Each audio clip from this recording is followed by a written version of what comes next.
What I know for sure is that identity is simple and complex.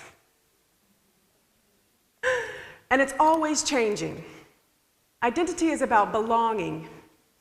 Identity is our sense of self and our relationship to others. Identity is one of those things that is absolutely crystal clear on one hand and absolutely muddy and dirty and thick on the other hand. One of the things that connects me most with identity is because of all of the multiple ways that we choose to identify ourselves.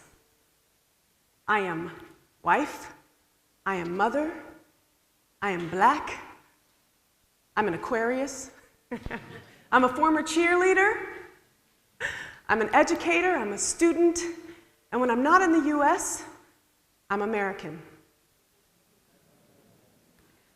And all of these things make up my identity, and I can make sense of them for me. And you might hear these identities, and you might either connect with them or disconnect with them based on your own personal experiences, based on your story. But the only way to truly know me, to truly understand me, is to hear my story. One of the most powerful movie moments that I ever experienced was when I was watching the movie Avatar. And it wasn't because of the excitement, it wasn't because of the flying beasts, and it wasn't because of the hair that connected to the beast. It wasn't any of that. Even though that was super cool. It had everything to do with the fact that I heard this particular greeting, and they said, "I see you." And inside there was this emotional explosion, and I felt so completely connected. I felt like I understood exactly what that meant. They didn't give any other meaning, any context, or anything around it in the film, but I knew instinctively that that was incredibly important. And I remember nudging my husband and I said, "I get that. I understand that. I want that." And I think that at the heart of every human interaction, what we truly desire is to see and be seen authentically. One day I was riding in my car and I heard this song by India Ari, and it's called "I Am Not My Hair." The song lyrics go, "I am not my hair, I am not the skin, I am not your expectations, oh no. I am not my hair, I am not the skin, I am the soul that lives within." And when I was listening to words, I just got so caught up in the emotion, I started crying and I couldn't see the road and I had to pull over to get myself back together because I felt so utterly connected to that story and that song. And I really felt like for the first time in my life, here is somebody who is saying exactly what I'm thinking and what I'm feeling on a day-to-day basis. Because my story has everything to do with my hair and my skin and the soul that lives within. And when I think about what it is that I want to share with people, I know that the true window to one's soul is their story. And so I invite you to take a peek into my window so that maybe, just maybe, you might begin to truly see me. I was born and raised on the south side of Chicago. That's right. And for me, that meaning is full of music and sounds and lights and alleyways and kids playing on the streets. And all of that is very positive to me. Some people hear Chicago and they hear violence and gangs. And yes, there was all of that around me, but it wasn't all that there was around me. So it didn't serve as my personal identity. One of the things that truly made up my identity was how I watched television, saw films, and looked through magazines, and the images that continued to bombard me were images about beauty, and that beauty was not representative of my own. So when I'm watching these commercials and I'm hearing these announcers saying, "Every woman wants bouncing and behaving hair," and the first couple of times I heard that, I was like, I ain't got no bouncing and behaving hair, so I don't even know what he's talking about, right? But after the 50th and the 90th and the 1,000,000th time I heard bouncing and behaving hair, and I see these women walking down the street and their hair is just flowing all behind them, and every time they turn their head, the hair is falling behind them. It's slow motion. And then the women turn around and then they wink and tuck their hair behind their ear, and I started thinking, you know what? It might be something to this bouncing and behaving hair. So I started to have this image of myself and this bouncing and behaving hair, and so my mom started straightening my hair. Some of my favorite lessons of growing up was to sit at my grandmother and my mom's knees in the kitchen, and they would sit down and they would put me right here, and we would go through this process of straightening my hair by having this press-in comb, this iron comb that would sit on a heat source and get super, super hot until it started smoking, and that's just when it was ready enough to be placed on the hair in order to comb through it and straighten it out. And while my mom combed through my hair, she would tell me stories, and magically, my hair was straight. Hey. So I was so ready to go outside and have my bouncing and behaving hair and to turn my head and look back and wink. Hey. And that worked for a little while until I started running outside and playing and started sweating it straight back out, or if it started raining, or if it got humid one day and then it shrunk right on back up to look just like this. So all of that bouncing and behaving stuff did not work for me. The closest that I got to bouncing and behaving hair was when my mom cornrowed my hair. And I thought I was something, baby, because she had it all cornrowed, and on the ends there were these little beads. And so then, and only then, was I able to walk down the street, click, click, click, click. And when I would turn my head, my hair would follow me. Now, it might pop me in the face and hurt a little bit, but it was moving. Because you see, now it doesn't move. And I'm okay with that. But it took me a long time to get to that place. When I was a junior in high school, my aunt signed me up for the Miss Black Teen pageant. And I thought, all right, I don't know if I want to do this pageant thing, but it might just be okay.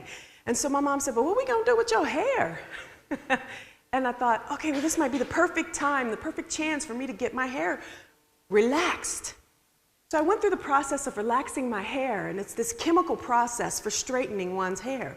And so we started slathering on all the chemicals, and suddenly my head started burning. Mama, this is supposed to burn? And she was just like, well, just a little, might tingle, just a little bit. And I'm like, no, this burns. And my sister was like, it's okay, you just need to let it process a little bit longer. I was like, no, it's burning. You need to take it out. Somebody take it out. It's hot. And I felt it all through my body, and I started shivering. And finally, my sister was like, okay, it's okay, we processed, let's wash it out. So we get to the sink, and we started washing my hair out, and the cool water felt so good. And then I started seeing clumps of hair fall out in the sink, and I was like, is that supposed to happen? And my sister was like, well, you might lose a little bit. That's the natural shedding process. My sister had just gotten her beauty license, so she was trying things out on me, I think, actually. And so as I looked up and started getting my hair done, it was straight. And I was like, oh, this is going to be so nice. I'm going to be on stage walking like this, telling some, hey. To all the judges, and hoping that that was going to be good enough, the thing that would get me to be the queen, right? And when my sister did my hair, we woke up the next morning, all that I felt was a crusty scalp. It was all sores all through my hair, and the only thing that wasn't was the ends of my hair. So I went through this pageant feeling a little bit insecure, because not only did my hair not bounce and move when I moved, but it was stuck to my scalp. I managed to make it look like something in order to do this pageant, but I just remember feeling like there's just got to be a better way. Years later, I got married to a white guy. And I used to try to hide my hair and its natural texture from him. So I'm wearing weaves, I got braids, I'm straightening my hair, I'm spending 2 hours on the weekend and trying to get it done and washed and everything when he's not around. One day he comes home early after I'm getting out of the shower, and I step out and he sees me, and I felt frozen. Uh-oh, because my hair was looking just like this. And he stopped me and he was like, "Oh my gosh, your hair is beautiful. Why don't you wear it outside?" I was like, I can't do that. People would think I'm crazy. You don't understand. This is not the way that I'm supposed to look. It looks, for some people, unkempt. It doesn't look done. I can't do that.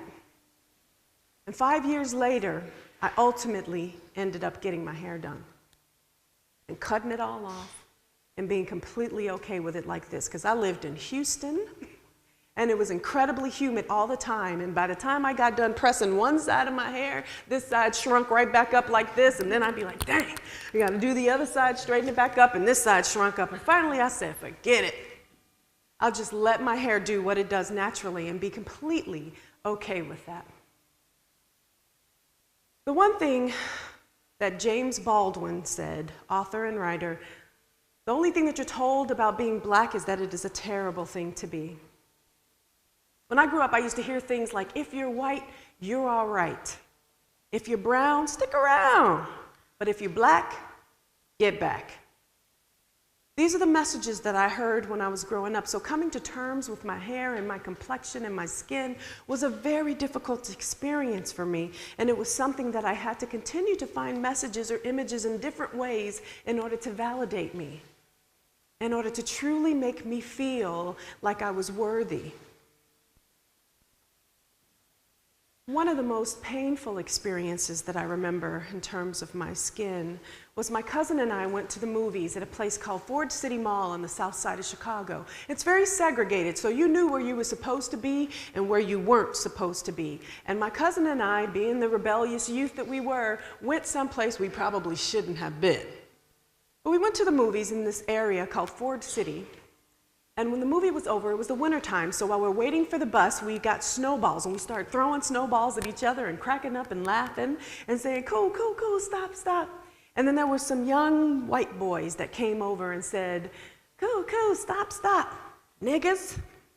And we were like, whatever, shut up. And I was like, shut up, niggas.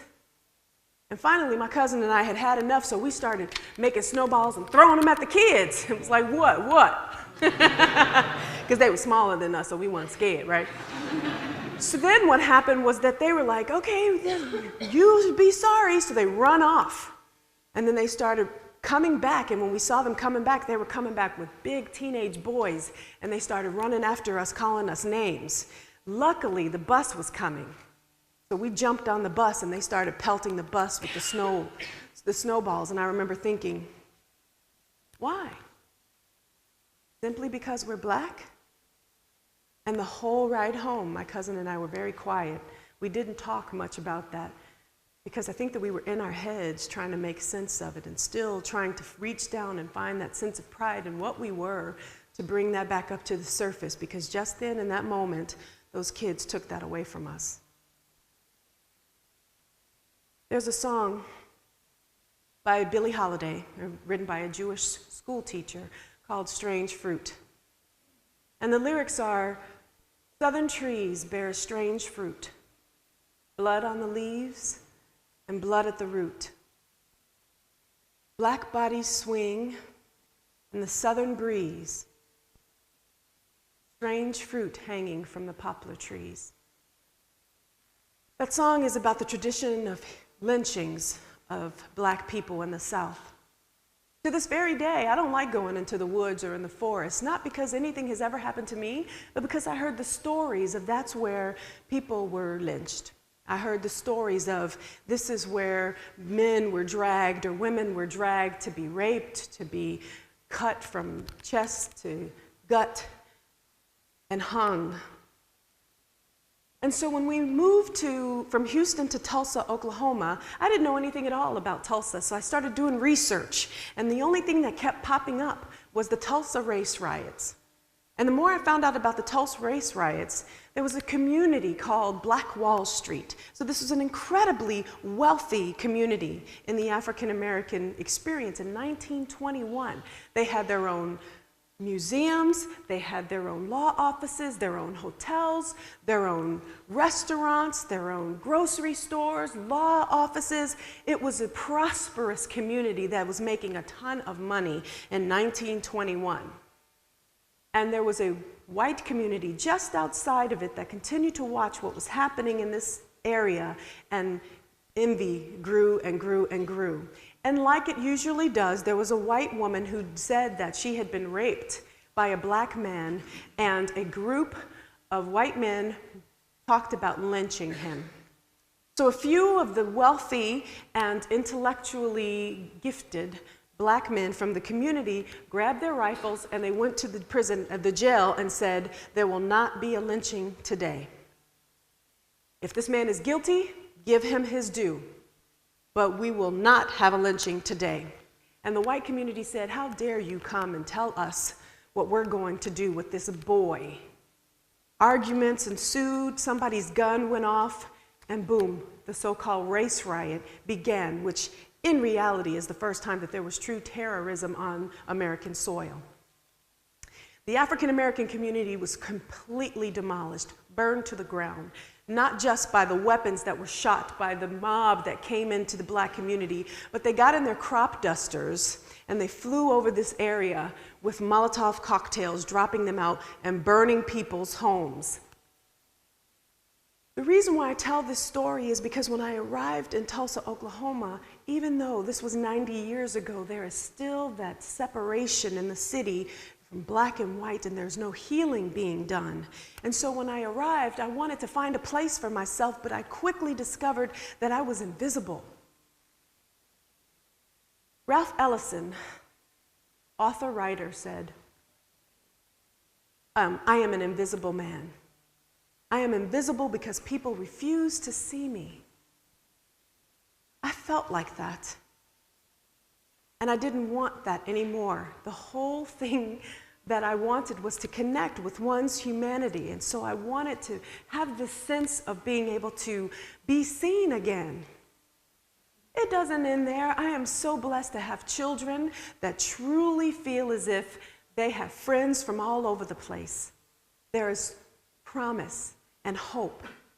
And I want to leave you with a quote. "Storytelling is a thread woven deep in our lives, our conscience and our humanity. It has the power to bring understanding amongst the peoples of the world. Tell and listen." I've told my story. Who's next?